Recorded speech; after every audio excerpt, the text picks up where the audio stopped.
C'est l'histoire de Tony qui travaillait au resto.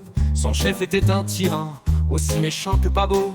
Un jour, Tony est en cuisine pour se venger, il a une idée. Remplacer le gel douche du chef par de la bouillabaisse dissimulée. Le chef déraille, il sent l'odeur du porc. Quand il ouvre la porte, il s'écrie « c'est mort ». Tony éclate de rire, sa blague a bien pris. Et avec un clin d'œil, il s'en va épanoui.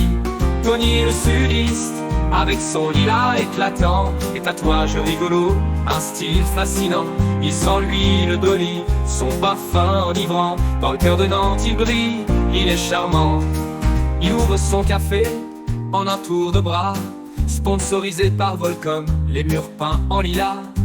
Les clients affluent pour des cocktails bien frais. Dans l'ambiance décontractée, Tony est au sommet. Dans son café, il innove avec des créations. La soupe, un cocktail fou, plein d'imagination.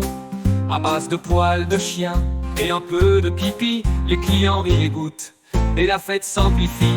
Tony le sudiste, avec son lilas éclatant, des tatouages rigolos, un style fascinant. Il sent l'huile d'olive, son parfum enivrant. Dans le cœur de Nantes il brille, il est charmant. Tout de Volcom vêtu, il fait le show. Les rires et les saveurs, c'est le bon tempo. Un sudiste audacieux qui ne recule jamais.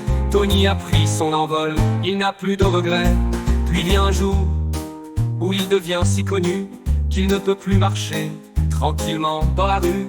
Les gens se jettent sur lui attrapent les pieds. Même acheter un cousin à Saint-Félix devient compliqué. C'est là que Tony joue sa carte maîtresse, celle qu'il gardait dans sa poche. Il la joue en toute finesse. Il disparaît d'un coup de notre rive, en laissant juste un mot: merci pour l'huile d'olive.